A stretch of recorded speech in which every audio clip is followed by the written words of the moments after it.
GNASS. Two degenerates, both sides of the border. John Santina, Alex Lacasse. The Great North American Sports Show. Welcome into another edition of GNASS, coming to you from both sides of the border. I'm one of your hosts, John Santina. I'm in Toronto, Ontario, and with me, as always, from the Shire, Alex Lacasse. Alex, how you doing today? Oh, it's just another day in paradise, John. It's cold, wet, and rainy, so we wouldn't have it any other way. Oh, what else? What else is new these days in the winter, buddy? We got a special edition ahead though, because Alex, is it hot in the kitchen today? It's very hot in the kitchen, John, and this is the Great North American Sports Show's baseball hot stove show because we're cooking with gas here on GNAS, and yeah, the winter meetings get kicked off this week. But before the action in those hotel conference rooms heats up, we're gonna get you. John and I are gonna get you ready here for what should be a wild off season, especially for the top tier free agents on the market this year. We'll discuss the big names that are available on the trade market and what the outlook is for John's Blue Jays and my cheap and shitty Boston Red Sox to get ready for the off season and looking ahead to 2023. This is our only show this week, so we'll still wrap up as always with This Week in Social Media and Degenerates Corner.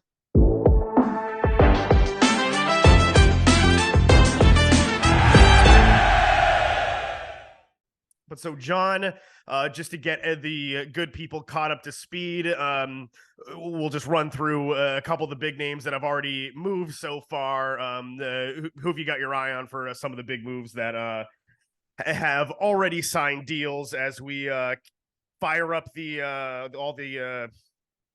old gas stove here?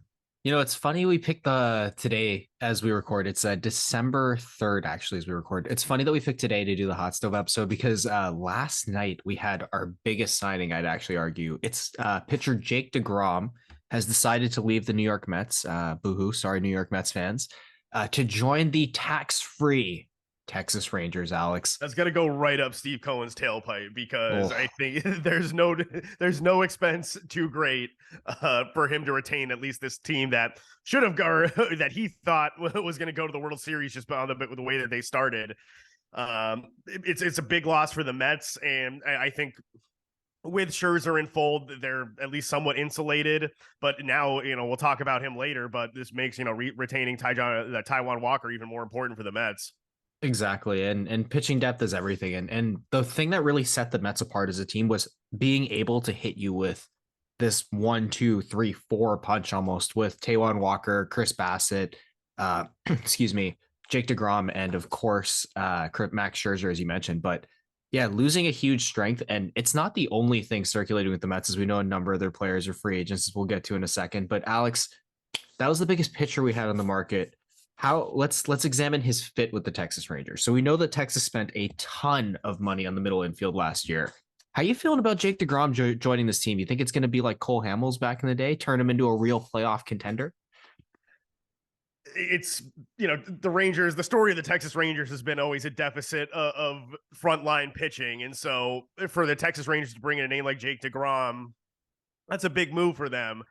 I don't know if it makes them contenders overnight. I don't watch. The Texas Rangers, they've been down for so long, and like that ballpark just feels like big and cavernous, and so maybe that plays to DeGrom as a pitcher. But I mean, just in general, not necessarily the field dimensions. It's kind of a monstrosity in the big Lockheed Martin ad in left field. So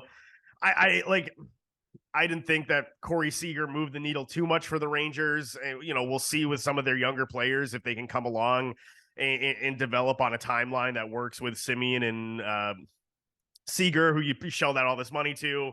But I think they still need a few more pitchers before they can really make a run at the Houston Astros here, who just signed Jose Abreu. And so the richer get richer. I was about to say, funny you mentioned that, because Jose Abreu, to me, like, that is probably the other big signing that's happened so far. Jose Abreu signing, I believe it's a 3-year, just under $60 million with the Houston Astros. Yeah. By the way, Jake DeGrom is 5 years, 185 is the reported number, 185 million. But anyway, back to Jose Abreu. So to me, Jake DeGrom was, yes, a big need for the Texas Rangers, who shelled out a shitload of money for Marcus Semien and Corey Seager, as you mentioned, but Jose Abreu is the better fit. Yes, there are some question marks still with Houston headed into this offseason, but they're the reigning champions. They seem to only have one real deficit in their lineup. That was Jose Abreu, or not Jose Abreu, but first base. They bring in Jose Abreu, who's one of the most significant. He's an upgrade over Yuli Gurley. I can't say his name. Yeah, right. Yuri Gurriel at this point. Exactly, and then not just that, a right-handed bat that they need, so they can bat him either in front, behind Yordan Alvarez. Just an absolute monster. They're really building something here in Houston, and they really want to take that black mark of the trash bangers off the record.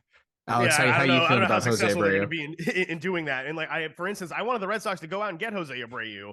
He'd be fantastic hitting When off you the are monster. when you are the Boston Red Sox, $60 million should not keep you out of any player. Maybe he didn't want to come to Boston because he thought they had two way to go when they're jerking around their franchise. I think, their de Alex, facto captain. I think to a degree, Jose Abreu signing, because it was just under 60. So I actually think he probably could have gotten more money too if he was willing to take, like, say, a 2-year deal.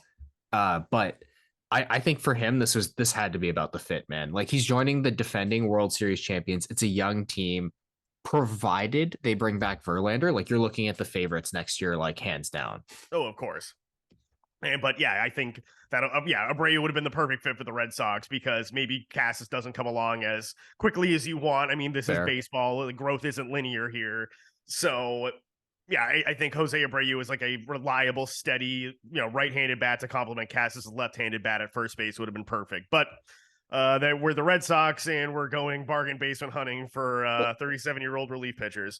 Well, you could eventually move Devers there, but Alex, let's talk about the big fish. So we had two big fish signed, but they weren't the biggest fish. The biggest fish is the reigning AL MVP.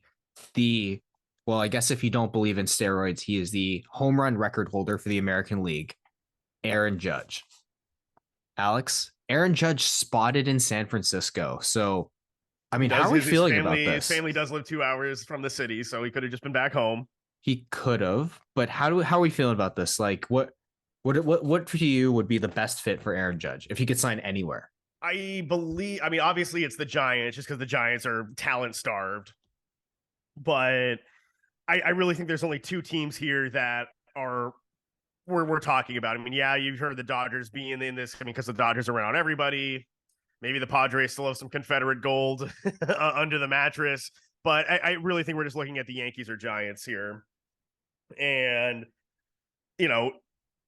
playing in New York has its, I guess, has its perks. And maybe he doesn't like being the most recognizable player in the sport.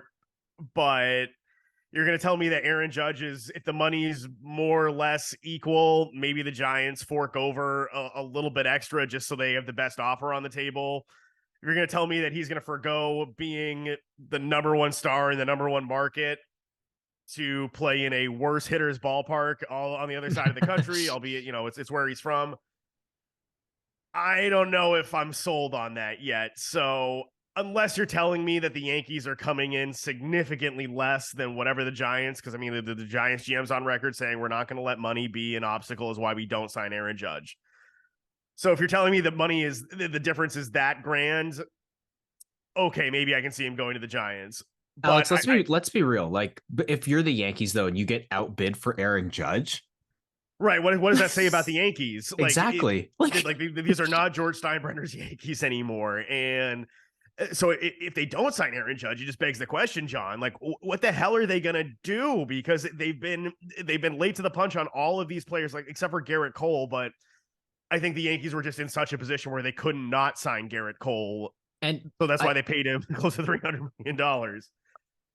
I think to a degree, the Yankees, when it comes to the other outfield player, like, and I don't just mean outfielders in particular, I get the Judge as a corner outfielder, but when it comes to players in general, I really think the Yankees felt and still to a degree feel like they are the primary players in the Juan Soto sweepstakes. I don't know if that's the case anymore, especially if they don't have Aaron Judge to kind of base that lineup around. But yeah, man, like, the Yankees rumored to already be lining up contingency plans for if Aaron Judge leaves. I get it. That's fine. But like, you're the New York Yankees. You should be sparing no expense. So provided he's just hell bent on leaving, I don't expect him to, like, I expect him to be in pinstripes next year is more or less what I should say. Like, and I expect this contract to be astronomical as well. Like the rumored deal is, and It's Alex, I got to don't be know how you north. It's feel got to about be north of this. $300 million. They said the rumored deal is it's not north of 300, but the average annual value should take him over Mike Trout. They said it should be about 7 or 8 years at 300 mil, which is Right. just it's about 40 million a season for those who Yes, can't do that's math. some serious coin for sure. Alex, And we can jump to the next I guess big deficiency on the market. It's the most important position in baseball, if you believe Derek Jeter, the shortstop position. yeah, it's definitely been a carousel here.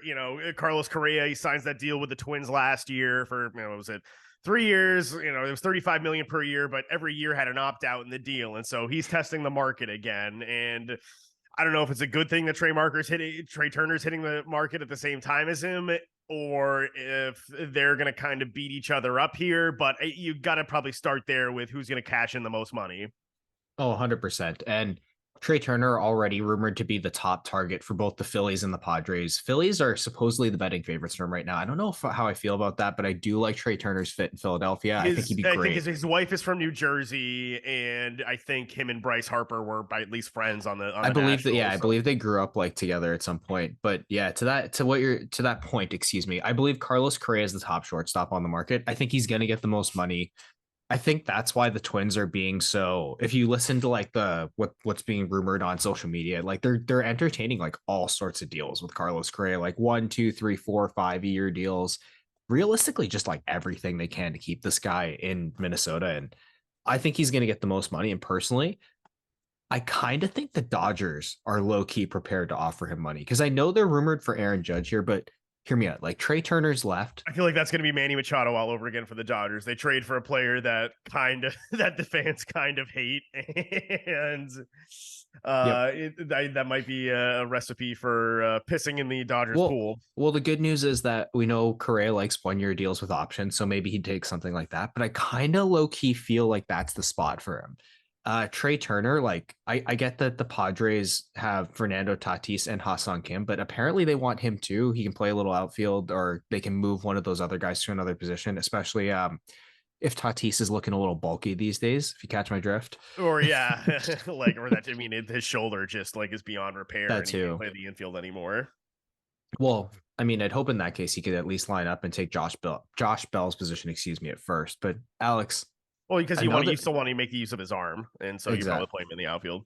Yeah, that's to a degree. But I'm saying like provided his shoulder's not good, you may not want him roaming the outfield. Right. But Alex, So you yeah, go go ahead, ahead. man. No, you first. You first. All right. So, yeah, when I'm looking at, I think Trey Turner, I think probably Philadelphia should be the favorite. And if for whatever reason, if he doesn't sign in Philadelphia, they're going to immediately pivot to Xander Bogaerts, because obviously Dave Dombrowski was GM of the Red Sox when Bogaerts signed that first extension in, I think, the spring of 2018. So, I think there's just too many teams out there where to say that the Twins could be the favorites on Correa. I think we got to hear from the Cubs. Yep.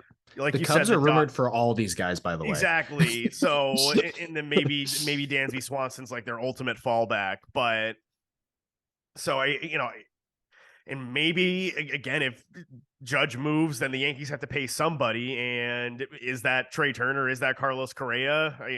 Maybe. I mean, they've certainly been in on Correa in the past, and we know what's his face, the pitcher there, Garrett Cole, wants him in pinstripes. So I think Correa, I think, might have the most options here of teams that want his services. And then, yeah, that leaves us with Xander Bogaerts.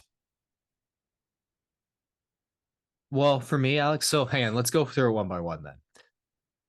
Where do you think it? So you said Trey Turner. I think we both agree. Like Philadelphia would be the best fit for him.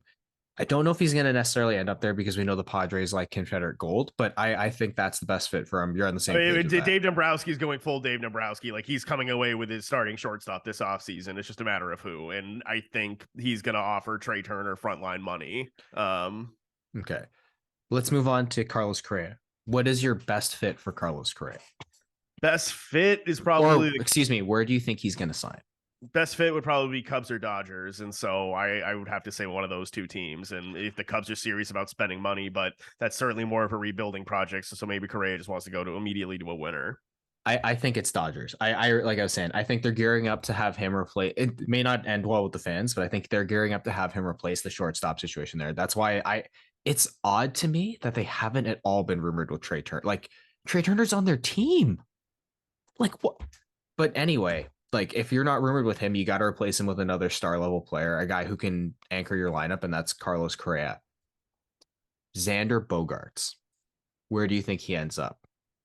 This is like painful. Xander Bogaerts is my favorite player in baseball, and as a Red Sox fan, like he's been everything the franchise has expected for him since he came up in 2013, and he's only won 2 World Series. I mean, for a franchise, like I don't want to go on. I'll go on the rant later. Well, we have a special spot for the Red Sox. Don't worry, everyone. Because you're gonna miss out. I think there is a chance the Red Sox retain Xander Bogaerts. Do I think it's the leader in the clubhouse? No, just because there's so many places for him to go. Now, there is another dynamic at play here.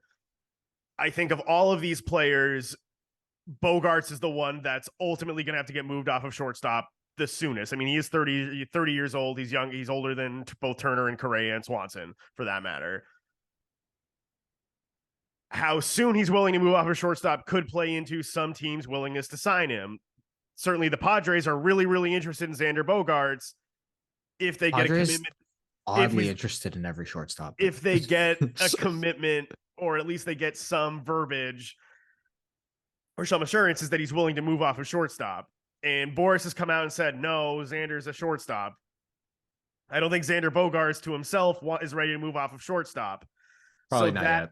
That might narrow his market. And everybody said, well, he doesn't really have a glove. I think he was second in defensive runs out saved in at least the American League this year. So his defense got better. And I'm not one of these people that says, oh, you got to move Xander off shortstop. That said, I think the fact that the Red Sox also signed fucking Trevor, I don't like to swear, pardon my French. The Red Sox signed Trevor Story last year makes the Red Sox more willing to play hardball with Xander's like contract. And that is probably pissing him off. But I think he really likes playing for the Red Sox. He likes the idea of being their version of Derek Jeter, whether he ends up with 3,000 hits or, he's a Hall of Famer, well, that's, that's a question for the future. So I think if the Red Sox are competitive, plus minus, no more than call it 15-20 million dollars, like on the the full length of the contract, maybe Boston has a chance to retain him. That said, where I think he's ultimately going to end up, I bet you're going to say the same place I am. There's a few contingencies here. Like, so if we're saying that Turner and Correa are the two top guys, if Turner goes to Philadelphia and if Correa goes to Los Angeles because he wants to play for a winner, then if you're asking me to put my money on it, I'm saying Padres or Cubs. Ooh, okay, that's one of mine. So for Xander, I think his best fit's to stay in Boston. I think to all the reasons you named, he's becoming a local legend there. He loves playing for the Red Sox. Clearly, he's boys with Rafa Devers. He's comfortable hitting in that ballpark and in that lineup, regardless of the situation. And he's won. So it's not as you'd like to think, at least going to an immediate winner is not as important to him. Now, that being said, I don't think he resigns with the Red Sox. I think it'd be criminal if the Red Sox don't resign him, but something about what's going on with FSG right now just strikes me as that they're not going to get this done in time. And that being said, I think I'm going to preface this by saying I think Xander's the backup if the Dodgers don't land Carlos Correa, but I think he signs with the Cubs. I think the Cubs are looking for veteran leadership. I think they're looking for someone who can kind of usher in this new era in terms of just kind of being like what Ben Zobrist was, maybe potentially playing a bunch of different positions, being that veteran that can kind of like lead or not lead off the lineup, but kind of set the table for them in terms of consistency. And Xander kind of has that build in the sense that he's going to have to be he's going to eventually have to move off of shortstop, but because he's played there, he'll always have that positional versatility to cover other places. And I think for him, it's the Cubs. And it's tough to say that even as a Jays fan, dude. Yeah, no, it's the other thing with Bogaerts is interesting is because, and then I think Swanson, I think we both agree that Swanson isn't the same caliber player as these first three names that No, we're talking about. he's just kind of like he's very, very good, extremely good, but he's not like those guys are like elite players. He's not quite in that class. He could one day be, but not quite there yet, just due to Right. results. I also So think he stays in Atlanta. yeah, Like, but I think Swanson could be a fallback for a team like the Cubs if they miss out on Bogart. So there's a lot of I contingencies agree. here. But the thing about Xander is Xander's never been a power hitter. Like a good power season for him is between 20 and 25 home runs. Trey Turner, Carlos Correa are legitimate. Trey Turner's a 5-tool player. Carlos Correa, a little more pop in that bat, but Xander is a much more consistent hitter. That's why Xander wins the Silver Slugger Awards. So there's also a chance here that Xander's market isn't what he and Scott Boras expected it to be. Like, for instance, maybe no one's coming in over $200 million for Xander Bogaerts, which I think baseline, I think he's probably asking for, call it 8 years, $200 million, like 25 million per. So if no one's coming in and near that, I think that gives less. In the Red Sox says re-signing Xander Bogaerts is our number one priority. So if the final number is anything less than $200 million and the Red Sox weren't willing to go there, that's disgusting. And so like there's a lot to shake out here. And I think this is, because of it has the highest collection of the most talented players. Like this is probably the most interesting position to look at for as the offseason plays out here. yeah, especially given like you look at some of the other like positional groups, like we'll talk about pitcher next, but like pitcher's pretty thin if you think about it logically. Especially Right. like Yeah. now that With DeGrom off the board, you're looking at exactly, I was about to say that. We'll jump right into it. But now with DeGrom off the board, you're pretty much for starters. We're looking at Justin Verlander and Carlos Rodon as the biggest names. We're making or the difference standard makers. Yeah, difference makers to come in as starting pitchers on the market. also keep in mind we're making the vast assumption that Clayton Kershaw is not leaving Los Angeles. Right. Or he's And retiring. It's gonna be one of those two. Like I think that they're the Dodgers and now they've become the new Yankees. And so if Kershaw wants to stay and retire as a Dodger, like you work out that deal. Like he's not obviously what he once was, but he's still gonna win 15 games a year, and he's a solid depth pitcher. Like you're not gonna get rid of him. And as we see, like they're a pitching factory, so it's not a rush to like rush him into anything, but I doubt he signs anywhere else. But let's talk about, I guess, what the two biggest names on the market, and then we'll kind of dive into some of the other stuff that we've heard, Alex. But Rodon and Verlander, how you feeling about them? How you feeling about them as like really the top available players? Like to me, that's like Verlander's good, but the fact that the fact that he's looking for more than a 1-year deal is terrifying. Right. And I mean, if anyone's earned it based on how he's performed, like not just over the body of his career, but the last 2 years especially, or I mean, coming back from Tommy John, and then this year, he's at his advanced age in the game. I think a 2-year deal should preclude anyone from signing him. Like if you're a team with money, eventually at some point you have to eat some of that bad money. It's the cost of doing business. Fair. So, I mean, I really think it's wide open for Verlander. Like, if you're telling me the Dodgers don't want to retain Kershaw, like the Dodgers could go sign Verlander. I mean, the Astros, I mean, there's no reason why they shouldn't be in on Verlander, or maybe because they have all this, plethora of young starters, they don't feel like bringing back their ace, but then Philadelphia could be in play, the Cubs could be in play. I mean, the Red Sox should be in play, but they're not going to be. And that's I'm slow boiling to me yelling at High Bloom. But I mean, call it 2 years, $80 million.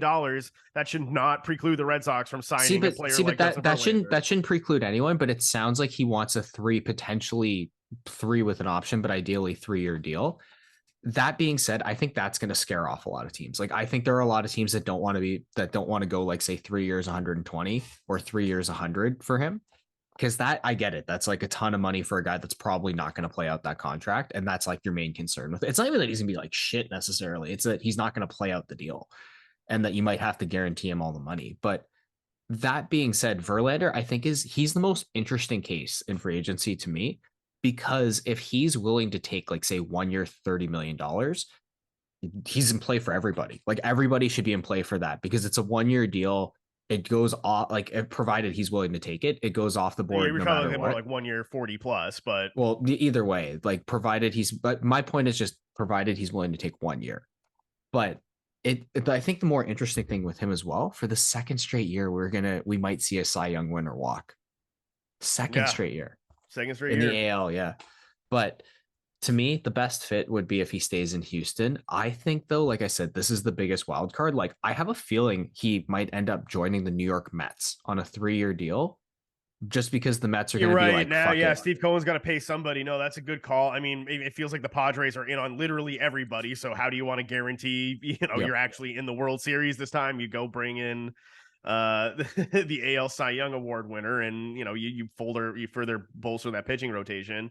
exactly. Because I mean, I don't know if I don't think they're like they're gung ho about re-signing Sean Manaea. I can't imagine they would be, but like the Padres, to me, I think they're going to be more on the trade market for some reason. I don't think they're going to just go out and like, I know they're not Well, afraid to do I it, mean, but how active in the trade market can they be when they literally gave up what, like 3 of their top prospects everything, yeah, for Soto? everything to get Juan Soto. But I think they're going to be more active trying to get a bat because they are losing Josh Bell. But that's my point. And that being said, I think everything's teeing up for Verlander to be in New York, but with the Mets. Alex, what about I you? can see the Mets. Yeah, if not the Astros, then the Mets is a good call. And then that brings us to Carlos Rodon, John. He's certainly a good consolation prize, but I feel like there's also some like smoke and mirrors concern with this guy because he's kind of come out of nowhere. It's He's very Kevin Gausman pitched very well leading into a contract year in San Francisco, a in pitcher's San friendly park. Francisco. So Historically, where pitchers pitch extraordinarily well and then go other places and struggle. but he's going to get a 5-year deal from someone. And I mean, again, like this brings me back to the Red Sox. Like, if you're I mean, not that maybe the deal will blow up in someone's face, but when you're a team that has next to zero, like almost zero starting pitching, you got to be in on guys like this. I agree. And I think he strikes me as the kind of signing that a team like the Red Sox and John Henry, who are so heavy on analytics, like because he's such a good, if you look at like the advanced stats in terms of like F4, or I guess it would be just WAR in general, but like just his advanced analytics since joining the Giants, it's just he's the kind of signing that screams John W. Henry. Like he screams also like Mark Shapiro and the Blue Jays too. I don't think the Blue Jays will be after him just because they have other priorities, and we'll get to that. But to me, like, and another like sneaky place would be like maybe like the White Sox, like a team that makes a lot of low key acquisitions like that. Was he on the Uh, White Sox? at one point, yes, he was. Yeah. That's also why I said that. But to me, I think like it's like I agree with you completely. Boston, this should be kind of like when Toronto is going to go out and sign a pitcher. This should be like Boston's. We're just going to sign the best pitcher that we can, and I'm assuming it should be Carlos Rodon. Now that being said, I don't think they're going to do it, and I think he's going to end up on the St. Louis Cardinals. St. Louis has a very unique window, and I think we're going to see them do just wild aggressive shit this offseason. And it's just too quiet around them for having 2 MVP candidates. Right. It definitely that's yeah, quiet's a good word there. I think they're probably gonna be more active in the trade market. That's For sure. usually Well, how that's very their thing. That's yeah, why. that's very their thing, and I don't see them really breaking the bank for a guy like Rodon. I feel like it's more like he would go to the Cubs before he went to the Cardinals because the Cubs need to bring in names and they need to like they need to really start to build this thing. And if he is the best pitcher on the market that's available and gettable, then I think yeah, a team that just has money like the Cubs should bring that guy in. What's crazy Because I too, agree, I don't think the Red Sox should spend money on anybody, which is maddening. you know what's crazy though is that the Orioles are rumored for him. Yeah, The Orioles right, are yeah, rumored to be spending some Confederate gold this the offseason. Orioles are the Orioles. I'm gonna make the prediction right now. The Orioles will be a better team than the Boston Red Sox in 2023. I could see that actually. The Orioles were like a surprise, like fiery, like we got some grit team this off or last year, excuse me. So Adley I Rutschman could might exactly. have taken over as the best catcher in baseball. I mean, that's a good that's a good place to start from. No, exactly. And I mean, Alex, you spoke very briefly though before we kind of jumped into excuse me, the Baltimore Orioles potentially being a bit of a surprise, but you spoke very briefly about the trade market. There's three very, very, very big names available on the trade market, or rumored to be, I should say, because we don't know if they're going to move. I would bet that a bunch of them are. Those three names, Alex: Corbin Burns, Shane Bieber, and of course Shohei Ohtani. Shohei Ohtani's been like in trade rumors forever, though. Right. He was on the market at this past trade deadline, and whatever the Angels were asking for, it had to have been more than what the Nationals got for Soto. I mean, I believe it. which is insane to think about, and like what that package would be. But you have to think, if somebody was willing to meet it this offseason, that he's going to go. Oh, for sure. Because if you're the Angels, you can't just let. I know that he's taking all the QOs so far, but you can't just let him leave for nothing. Like, this is a potential generational, possibly one of the greatest of all time players, and you can't just, like, if he leaves via free agency, that is like, the Angels are the biggest failure. He would be a perfect New York Yankee. That's Yes, he would. Pitching in that ballpark. He would. And hitting in that ballpark. Here's the thing. The Angels are the biggest failure in modern baseball. They have the two best players in baseball, and they can't fucking do anything. They're useless. Well, I mean, think about all those years that they had Guerrero too. They bring in Vernon Wells, Vladimir Guerrero, and bingo. They flamed out in the ALDS every year. Yep, bingo. And to me, they're about to lose him for nothing if he hits free agency. I think they need to trade him. I personally think the best fit for Shohei Ohtani as a not as a player, but like as a person, would be the LA Dodgers. He just strikes me as like a California dude, man.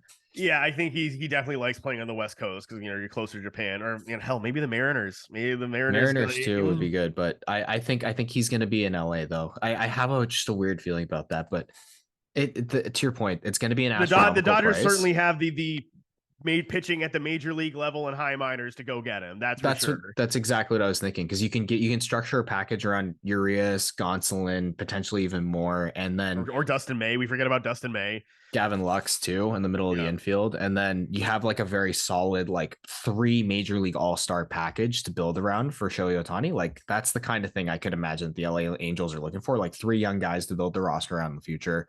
But I mean, like I said, that's going to be a difficult trade to structure, but I think he could be on the move. And like I said, best fit for him, LA Dodgers. But to your point, if he hits free agency, maybe that's what the Yankees have been tuning up for. It's got to be Ohtani or Soto. Or like Soto, yeah.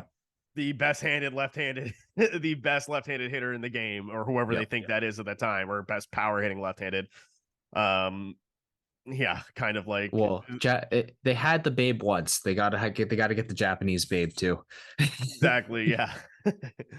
Alex, but when we come back on the other side of the break, we're gonna look at the curious case of former MVP Cody Bellinger.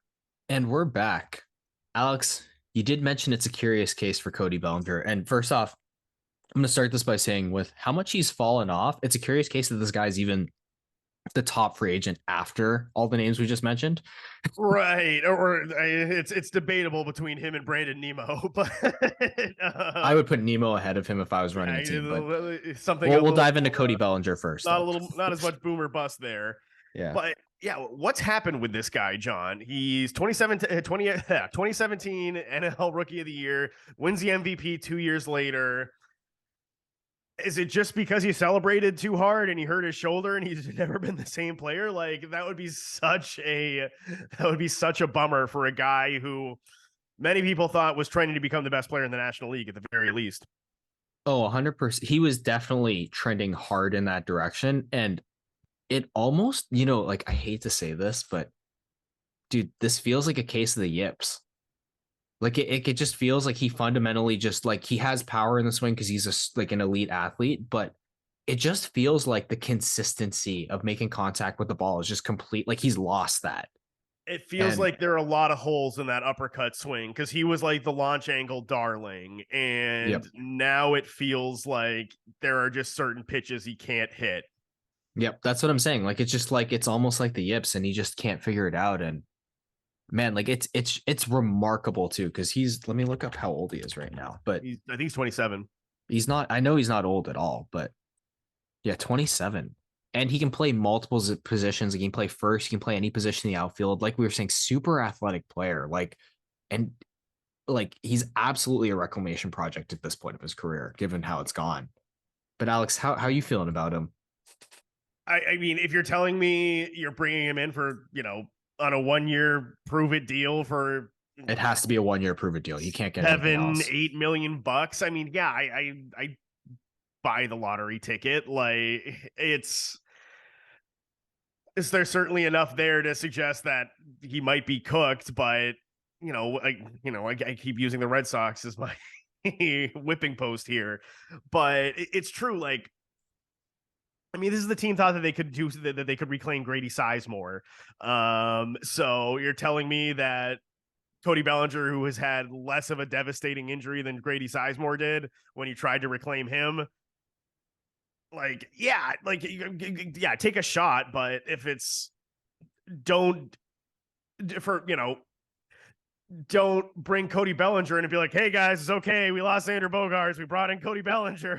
Like, don't do that, which is like, that Oh would be God, so that would be so it. them.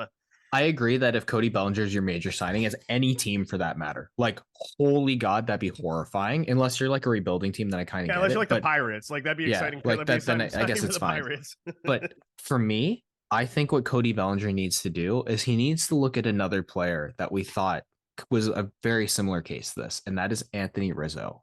I think Cody Bellinger should sign in New York and he should accept a role as a role player that just smashes fucking bombs over that right field wall. I think Yeah, it's a like good Matt fit. Carpenter. Matt Carpenter just came in mid-season. Bingo. Yeah. Bingo. Like it's I just think I think he needs to accept that I'm not an MVP anymore. It's not that I'm a bad player. I just simply can't be the player driving us like a whole lineup. And if I can jump into a team like New York, where they already have a lot of guys that hit bombs, like I'm going to get a lot of pitches to hit at the end of that lineup. And I'm going to rack up some stupid numbers that don't make sense. And that also Yeah, might get him paid. that's true. No, yeah, I was gonna say, I think the Blue Jays too would be a good fit for Ballinger, but like he can't be the only thing the Blue Jays bring Exactly. in. That's what I was But gonna say. There's a caveat there. I would love for him to for the Blue Jays to try it. I think he makes a lot of sense for a lot of different reasons because of his versatility, like you said, the athleticism, the fact that he's a left-handed bat. But if he's the guy that the Blue Jays bring in, like, oh no, that's a problems afoot, my friend. Oh, definitely, and so we'll just shift gears here, John. Out of some of the remaining position players that you see on the market, do any catch your eye, and who do you think would benefit from bringing them in? I mean, I'm gonna be honest, it's slim pickings out there. Like it seems like we pretty much touched on all the top free agents, which is a little bit alarming because like I feel like we haven't talked about everyone even close. But I think he taught my top free agent that's left, and you mentioned him actually already is Brandon Nimmo. I think Brandon Nimmo, and it's a close one between Brandon Nimmo, Wilson Contreras, and then possibly taking a flyer on Michael Conforto. But to me, Contreras is an all-star catcher offensively. Like I think that's a good acquisition any way you look at it. And supposedly he's marketing himself as a corner outfielder, which I thought was interesting, like being able to rotate in on that position. But for me, Right, it's because he's played a Brandon. lot of center. Exactly. But or no, sorry, not Brandon Nimmo. Wilson Contreras is marketing himself like a corner outfielder. Oh, okay, yeah. So yeah, Like just as like for positional versatility. But to me, Brandon Nimmo's the top player available. For center fielders, I believe he's fourth in WAR in the last like 3 or 4 seasons. The biggest issue with him is that he can't stay healthy, but just a yeah, and I fantastic all also around player. I think he's a vaccine skeptic, so that might be hard with the provincial government on Ontario. Hey, we didn't get there yet, but yes, he would be my top Blue Jays target as well. But we don't know what his vaccine status is, Alex. But provided that he's open, he could be a nice fit in Toronto. Alex, who are you looking at? Because I mentioned Nimmo, Wilson Contreras, and Michael Conforto. What about you, buddy? So, Michael Conforto's still out there, and he didn't play last year, recovering from that shoulder injury. It's interesting to see what he would have left in the tank, but yeah, there's really not a lot here. Andrew Benintendi, you can Benny's convince okay, yourself yeah. maybe there's something still there, but at this point, we kind of know what he is. He's might hit 300 By the and way, with speaking of with signings for the 15 Red to 20 Sox, home runs, depending on the ballpark. that's true. Speaking of signings for the Red Sox, Josh Bell, he'd be a good Red Sox. Josh Bell would be a very good signing. You could have put him at first, DH him. I'd be in on Josh Bell if you're, and then also Mitch Haniger because we just need an outfielder with pop. Like we have no power in the outfield, so that'd be a place that I look as well. Michael Brantley's out there, and maybe now this is the year that the Blue Jays finally bring in Michael Brantley. These boys with George Springer, I just don't see it. Like to me, the rumor floating around Toronto is that it's Brandon Nimmo. I think that's who their top target is. We'll see if Mark Shapiro can swing it. I personally think Nimmo is just going to go to the highest bidder because if you have injury problems like that, man, like this could be your only opportunity to cash in. So you got to do it. I don't imagine the Jays breaking the like.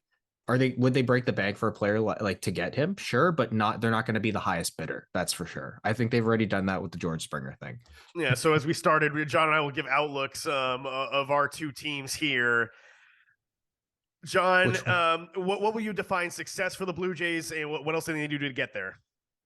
So there's two things, and we kind of touched on it ironically with Cody Bellinger in general if the team were to bring him in. So the Jays, as we know, awful ending to the season, by the way. You guys, first off, Jays, look at me right here. Look at me. Don't do that again. We already have the fucking Maple Leafs in the city. Do you have any idea the kind of fucking scar tissue you opened up when you did that bullshit? No.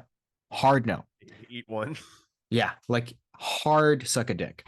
Anyway, the Jays, as we know, are an extraordinarily right-handed lineup. Their big acquisition at the deadline was Whit Merrifield, another very versatile but right-handed bat. You need to bring in versatility. You've already opened up a roster spot by trading Teoscar Hernandez. You need two left-handed bats that are regular players, and one of them has to be an impact player. And that's why I was bringing up Brandon Nimmo, because Nimmo can patrol the center field position. He can make it so George Springer can play a corner outfield position, rotate in on DH, and really just make that like a smooth overall transition. So I think Nimmo would be a great acquisition for them, but they need another left-handed bat besides that. Cody Bellinger, like I was saying, was another rumored name. I wouldn't mind that, provided to your point, Alex, it's on like a prove it deal, but I don't like him long term for the Jays. I don't like another player that's just looking to hit bombs and is going to strike out a lot for them because they have a lot of that on the right-handed side of the plate. But they need minimum two regulars that bat left, and no, not switch hitters, left. And the last thing, Alex, is they need, and we saw this in the playoffs, an elite arm. There's a way for them to get it, a very, very easy way for them to get it. Alejandro Kirk emerged as a silver slugger, an all-star player. They have the top catching prospect in all of baseball in Gabriel Moreno. If they're going to build around the big man, Ale Kirk, the Tijuana tank, I mean, you have Gabriel Moreno as a trade bullet, use it. Use it to get an elite player. We talked about Corbin Burns and Shane Bieber being rumored around. I would be circling Shane Bieber like a fucking vulture if I'm Mark Shapiro, as a player who, or excuse me, as an executive who drafted him, kind of groomed him for a bit, and that like that's the guy that I'm looking at is Shane Bieber. And then if you can't get him, you trade the farm for Corbin Burns because your window's now if you're the Blue Jays. And that's why you need 3 acquisitions this offseason minimum, 2 lefty bats, elite pitcher. Right. The Blue Jays, essentially, they have either an all-star or a really good player at practically pretty much every position. And then you bring in a lefty, you bring in an outfielder like Nimmo, then yeah, you're right like, there. And like budding all-star, and then you get an elite arm, and it's like you now have 1 to 4 pretty much you're set in terms of your pitching. And because too much is relied upon with Alek Manoah. He's a fantastic player, but he's young. And they need someone else who they can just throw in there. And I get like you could argue Barrios and Gausman too, but like Barrios and Gausman are great number 2 pitchers. They need a number 1. Like they need that ace. Right. And then that could allow Manoah to slide into the 2 slot. Exactly. And Manoah can develop eventually into that ace level pitcher. Alex. Right. So no, just really quickly, John. So what would you define success? Like for me, for the Blue Jays, I think they need to go on a deep run into the ALCS, getting into the World Series. Oh, for the season? Yeah. For the season, absolutely. You got to win at least 1 playoff round. God, I sound like I'm talking about the fucking Leafs. But you gotta win at least 1 round. The wild card doesn't fucking count. And if you specifically do everything I'm saying for the offseason, so that's acquire an elite number 1 pitcher, could even be Verlander, by the way, on a short-term deal, and then you use Moreno to get a superstar bat. But point being is, you get an elite pitcher, you get 2 left-handed bats. I'd even argue you gotta win you have to win the AL East. It's not even a debate. Like, put the ball in your court to begin with. Get the bye, win at least 1 playoff round, and that would be success for the Blue Jays, provided that they do everything that we talked about.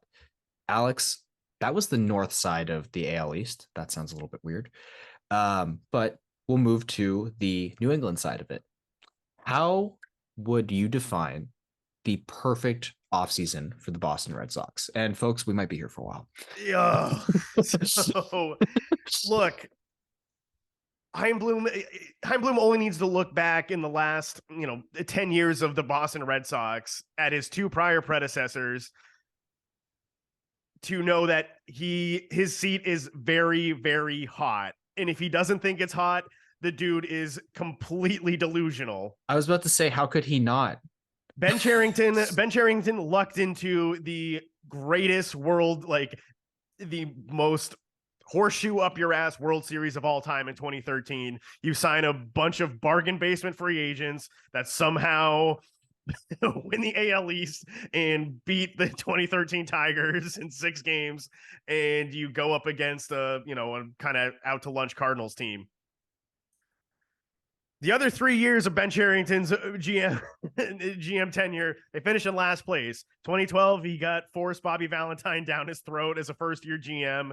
And then the other 2 years, hunting for bargain basement and pissing off John Lester came to roost, cost Ben Cherington his job. You bring in Dave Dombrowski, who only finished in first place 3 times, had a 108 win season, and he got fired after a 3rd place finish, and he blew up the farm system. The Red Sox had no farm system. All the players that he traded away, none of them really turned into anything. So that still got Dave Dombrowski fired. Heimblum needs to realize he's not going to be able to build his bridge to 2025 and 2026 if the team is in last place again this year. So let's just start with getting the Red Sox out of last place, Heimblum. And I've done your homework for you, Heim. There's a really easy way to buy time. It's signing Xander Bogaerts. It's re-signing Xander Bogaerts. I have a feeling his number is going to come in at less than $200 million. Specifically for the Red Sox, too. It'll be less than 200. Specifically for the Red Sox. You just need to pay him a fair deal. I think 6 years, 180 is a very reasonable contract for Xander Bogaerts. And there are some guys, again, when you're the Red Sox, you can every contract is not going to be perfect. And you're not going to win every deal. But this is Major League Baseball. It's an uncapped sport. You print money at Fenway Park.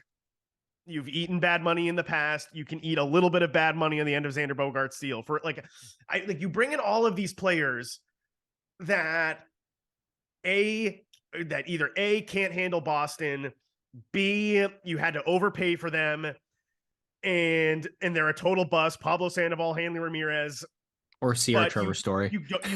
Trevor Story's trending that way, but you won't pay to extend your own players who are produced in this city. It's maddening. It's maddening. So buy yourself time. Resign Xander Bogaerts. If you resign Xander Bogaerts, you're gonna give yourself a discount on Rafael Devers. These two guys, we talked about the Blue Jays having an all-star or really good player at every position. The Red Sox have 2. They have 2 all-stars. That's it. So you're going to tell me, oh, no, let's strip away one of our all-stars and we're going to somehow be a more competitive baseball team. No, you're not, because you're not going to go sign Carlos Correa if you're not going to pay Bogaerts. You're not going to sign Trey Turner if you don't sign Xander Bogaerts. So you just re-sign Xander, please. You extend Rafael Devers. I think 10 years, call it $280 million should get that done, give or take, plus minus. It should come in just under 300 especially if you're extending Bogaerts. And then, go sign Carlos Rodon. You're the Red Sox. He's the best pitcher on the market. I would prefer Verlander because you can get him on a short-term deal, but I don't see the Red Sox wanting to spend $40 million on a pitcher. I can't see Verlander wanting to sign with Boston on a short-term deal, because even though he's looking for unless they're giving him something stupid, 3 years, 150, I can't imagine him signing with Boston just because he's got to want to win now. That's the whole thing with him. Right. And so if you're not going to bring in Verlander if you're not extending Devers and you're not signing Xander. Exactly. So then go out and get Rodon, or Chaim Bloom's theoretically rebuilt this farm system, right? To 11th.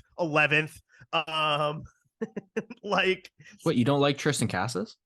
No, I do like Tristan Cassis. I think Tristan Cassis is like I think he's a real building block, but he was drafted by Dave Dombrowski. So, I think you've built up certainly enough there where you can take every prospect not named Marcelo Mayer, Brian Bayo, who is maybe the only starting pitcher the Red Sox have developed this since Clay Buchholz, and you only get half a point for Clay Buchholz. And or Tristan Cassis. Anyone else in the farm system, trade them for a real starting pitcher. And I'm not asking for Shane Bieber or Corbin Burns. Maybe there's some young starter who has major league like bona fides with upside, might be coming close to arbitration, that one of these, crap bag small market teams doesn't want to pay. So, Chaim Bloom actually target a guy and bring him in. Because that's what he was for, right? You're supposed to rebuild the farm system. Well, now the major league team needs help. Like, great, I'm glad you built the farm system to 11th in Major League Baseball. Great, but now you really need to start stripping some guys off and bringing in real major league talent. And then the only other thing I would do is Brandon Nimmo, Mitch Haniger. Like you need a real major league outfielder, and not that Nimmo was as much pop as Haniger, but you traded. There might be something there with what's his face guy we traded to the Brewers, came from San Diego. The outfielder Hunter Renfroe. Maybe there's something there because that guy doesn't seem like he can stick on it on any team, and he keeps getting moved. But the guys you traded for him, I think one guy you put on the 40-man this year, but all he really does is steal bases, David Hamilton. And then Alex Pinellas is like he's like your 35th ranked prospect now. So you really got nothing for him. You need to put some plot back in the outfield, and that's maybe why I like Mitch Haniger coming in. You know what I don't understand with the Red Sox is, Alex, and you kind of touched on it a bit. Easy wins. Just re-sign like Bogarts. Easy win. It's another one too. Like you mentioned pitchers. A guy like Noah Syndergaard. Innings. Easy win. Easy win. And he'd cost you next to nothing. And so that's more like what Chaim Bloom, like that's been the hallmark of how he's gone about building pitching staffs. And yeah, maybe you catch lightning in a bottle for 2 months with Michael Watka, but the story of his career is he's hurt. Like he gets hurt and he misses 6 weeks. So Alex, we talked about what would be a perfect offseason for the Red Sox. What would be success in the regular season, provided they make all those changes that you want? So let's say they get Bogarts is back, Devers is back. They get someone like a Josh Bell who can just play a position and give you a little pop. Spell Tristan Cassis if Tristan Cassis struggles a little bit in his first full year in the exactly. majors. The Red Sox should be contending for the wild card. That I would define the winning record, finishing within 4 games of a wild card berth. Like 7 teams make the playoffs now. You're the Red Sox. You like the Red Sox should always be in the playoff hunt. Like there's no excuse for them not to be. And if John Henry and if Fenway Sports Group isn't up to that task, like get out. Like you just spin it off. Like honestly, too, like it helps their pocketbook. They should be right because. Is John Henry really going to put up with an empty Fenway Park in August of September again? Like he better not. Like, so you're going to get some money off that Liverpool sale. Like, put that into buying the Washington football franchise. There's enough money in the portfolio to like put out a representable product. No, 100%. And also, you're going to get some home playoff dates too if you can get your shit together with the Pittsburgh Penguins. Yeah. We know Alex, how important that is to the other hockey owner in Boston. I know, right? So, buddy, he's stepping on some toes, eh? Yeah, Alex. I wonder how Jeremy Jacobs feels about the Winter Classic against the Penguins being played in John Henry's venue, and he's losing that gate entirely. That must be when they have those fucking like kind of like in baseball, they have like the owners meetings in hockey in Florida. That must be the most awkward game of golf. Yes. Alex, sometimes the world moves a little bit too fast and we'll slow it down. So we'll move on from the hot stove to this week in social media. Yeah, Alex, this week in social media, one person who might be the most lucky sports figure who we haven't beat up on this program because of Nathaniel Hackett's tour de force in absolute trash coaching. That'd be Cliff Kingsbury of the Arizona Cardinals, John. And after their loss last week, legendary quote. His quarterback who, for better or for worse, Cliff Kingsbury's coaching career in Arizona is tied to. That'd be Kyler Murray. So Barstool Sports tweeted out. They tweet this video of his post-game press conference, and he was asked, "Oh yeah, Kyler, essentially, so what went wrong out there?" And direct quote: "Schematically, we were kind of fucked." And I don't know, for your 5'8" quarterback who's been rumored that maybe you should spend a little bit more time studying the playbook and studying film as opposed to playing Modern Warfare 2. It's funny. You can't study the playbook if it's not there. It's true. So I don't know. Like, you hear your quarterback say something like that, you're now coaching to be fired. So it'll be the up season of the entire NFL year if on Black Monday Cliff Kingsbury is fired before Nathaniel Hackett. But I think there's a chance it happens, John. It's possible. Plus, this week on Hard Knocks is going to be fantastic. John, who's getting your flowers here on the cesspool that is social media from the week that was? Well, we're going to go with the hockey version of flowers, which is a stick tap. Shout out for anyone who does stick taps like the Chris Johnston show. But our stick tap or shout out is going to Jason Robertson, the best player that you have never heard of. This guy is on a fucking tear right now. He leads the NHL 22 goals in 24 games. That pace is obviously unsustainable, but Jason Robertson, in his first 152 games played, the only player in modern history, like the only other players, I should say, in modern history that are kind of comparable to the numbers he's putting up, Connor McDavid, Austin Matthews, Sidney Crosby, like this guy is next level, this half Asian sniper from California. So let's give him some love, man. The presumptive right now, Hart Trophy favorite, Jason Robertson, everyone. Ooh. So please, if you can, watch a Dallas Stars game. This guy's fantastic to watch. Dominant player, and by the way, super athletic family. Younger brother plays for the Maple Leafs. Younger sister, Brazilian Jiu-Jitsu national champion in the U.S. Dang. So some real athlete genes there. Alex, I think that brings us to our favorite segment of the show. Sometimes she goes, sometimes it does. She didn't go. That's the way she goes. 22 black, 22 black. Son of a bitch. Fucking way she goes, he said. Oh, no. Why did I bet the company payroll? Oh, Gil's in a lot of trouble. Can the boys beat the number? We'll find out on Degenerate's Corner. It's the way she goes, buddy. Fucking way she goes. That's right. And if you've been following me on these 3-team 6-point NFL teasers, you've been profiting from them, John. Ooh, buddy, that's true. What did you win last week, my friend? We went back to the well with the teaser. Titans easily covered the number against the Bungles. We had them at plus 8.5. Raiders, they won outright against the Seahawks up in Seattle. Thank you, Josh Jacobs. Easily covered the plus 10 that we teased that up to. And the 49ers cruised to a victory over the Saints. So a nice, easy win.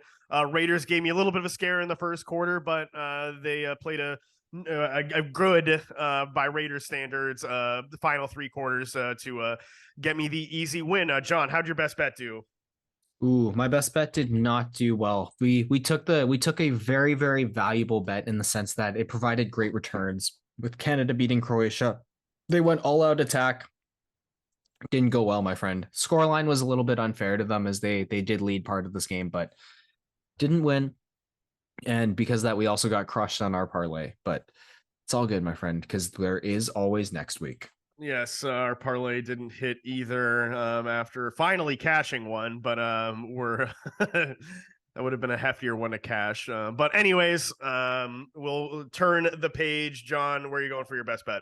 So my best bet, we're going to the ice. I'm actually looking at Erik Karlsson with his resurgence in San Jose, excuse me, I was about to say in Ottawa because they're playing Ottawa. But his resurgence this season in San Jose has been marvelous to watch. He's, I believe, in the top 5 in scoring in the NHL right now. He's taking about 4 shots a game. So it's back to that average where he was just dominating people night in and night out. I'm taking him over 0.5 points against the Sens. This is minus 190. So it's not necessarily the best line, but I mean, Karlsson's been on fire. I love him against his former team. Just they've been struggling lately. Not really a lot of great goaltending in Ottawa. So I like Eric Carlson at over 0.5 points. Like I was saying, the returns on that minus 190. Alex, what about you for your best bet? Well, this should have been pretty predictable, John, because we're going back to the well until it stops. Until these stop hitting, John. We're gonna stay you're hot. until you're not. Yeah, exactly. So we're gonna go. Giants are 2-point home dogs to the Washington Commandos. We're going to tease the Giants up, and we're going to make that so Giants are now 8-point dogs at home against the Commandos. Landon Collins revenge game. That should be a cover. That, you know, you'd like to think the Giants wouldn't lose by a touchdown or a 2-point conversion at home to the Commandos of all teams. Either Taylor Heineke, man, I don't know, that man sold the soul of the devil or something, because when you can Taylor Heineke's like the new starting Ryan, all along this time, dude. He's the new Ryan Fitzpatrick. You just can't let him fornicate all over the field like he has been. Absolutely. Steelers and Falcons. We're gonna tease the under up to 49 points. Steelers are bad. Falcons, they like to run the ball and control the clock. So I think under 7 touchdowns should come in. Why? And then conversely, John, we're going to take the Dolphins at 49ers. We're going to tease the over down to 40 and a half points. I think a 21-20 football game out of the Dolphins at 49ers, given the way the Dolphins offense is played. That's not too much to ask for. 49ers have a good defense, so this is a real test for Tua, but I like to, there's gonna be some points scored. But those offenses, like, they're not nothing to shake a stick at. So that 6-point teaser typically pace us out 120. If you're gonna leave one leg off, make it regular old 2-point teaser. Yeah, I don't know. Maybe there's fireworks in the dome in Atlanta, and Kenny Pickett moves the ball a little bit. So tread lightly, but I feel pretty good about that one. Not exactly the most secure defense in Atlanta, so keep that in mind. Yeah, exactly. But hey, you always got to take, and when you're betting the NFL, you got to hold your nose and just sometimes pull the trigger on things a sane person might not want to. John, what are you doing for your long shot or your parlay here? Ooh, so my parlay, we are going to go with the December 3rd Hockey Night in Canada parlay, and then hit it up with this week's big boxing pay-per-view. Tyson Fury taking on Derek Chisora on Sunday, December 4th. So for starters, to pump up the line, we're going to take Tyson Fury to basically end this fight in round 5. He's beaten Derek Chisora before. He's younger than Derek Chisora. He KO'd, I don't believe he KO'd him, or actually he might have in round 8. But either way, I might be getting confused. Point being, he's beat him before. I think he's going to beat him again. Chisora is an older man, lost before, so we're going to take a KO in round 5. Then we move to the ice, because this is where the rest of this parlay is going to be. We're going to take, like we were saying, Eric Carlson over 0.5 points, the New York Rangers on the money line versus the Blackhawks. And then we go to Vegas versus the Red Wings. We're going to take Vegas to cover at plus 1.5 goals. The Devils to cover versus the Flyers at plus 1.5 goals. Keep in mind, a lot of these are teasers, folks. So these guys might be favorites overall, but we've teased the line to over to get this parlay. The Leafs at plus 2.5 goals versus the Lightning. The Kraken at plus 2.5 goals versus the Panthers. And the Boston Bruins at home plus 1.5 goals versus the Avalanche. This teaser filled parlay brings you to an odd of plus 58.58. So tasty line this time, my friend. That is tasty, John, but I got Alex, one better for you. Let's see yours, buddy, because I know yours is always a little bit crazier than mine with the college football. So we got a 12-leg parlay between the NBA, college football, and NFL. Bucks revenge game tonight against the lowly Charlotte Hornets, who also played last night. Charlotte blew, I think, like a 20-something point lead to the Wizards and only pulled it out by 1 point. I think it was like a 20-point, like going into the fourth quarter, they were up 20 and they only pulled it out by 1. Bucks, they need to get back on track after losing to the crappy Lakers. So I like to get that done on the road in Charlotte tonight. So we got the Bucks on the money line. Thunder, we're going to take the 6.5 points in Minnesota. Without Karl Anthony Towns, John, the Timberwolves are Rudy Gobert's Jazz that are less talented. And so I think Cat's really what's made the Timberwolves go. And without him, they're kind of stuck in the mud. So OKC plus 6.5. Raptors got embarrassed by the Nets last night. So we like them to bounce back against another crappy basketball team in the Orlando Magic. Yeah, not a good showing for them. Who are playing the lowly. Excuse me, the Magic are trying to play themselves into the Victor Wembanyama sweepstakes. So give me the Raptors bouncing back after a tough loss last night. We're gonna take the Warriors at home against the Rockets. Rockets again, very much leaders in the clubhouse for the Victor Wembanyama sweepstakes. So Crushing it. Warriors should take care of business. Moving on to college football, Ohio University, not the Ohio State University, Ohio University of the MAC. We're gonna take those 3.5 points because you never can predict MAC football. They're playing Toledo, so we'll take the points there. Georgia Bulldogs, we're gonna take them in the first half just because it's a better number against LSU than the entire money line. So Georgia Bulldogs first half money line in the SEC championship. Fresno State and Boise State. We're gonna go over in this game, and I can't. It's college football. These games where NFL games typically skew under, these games typically, they'll skew over a little bit more. So we're gonna take a shot, go over there.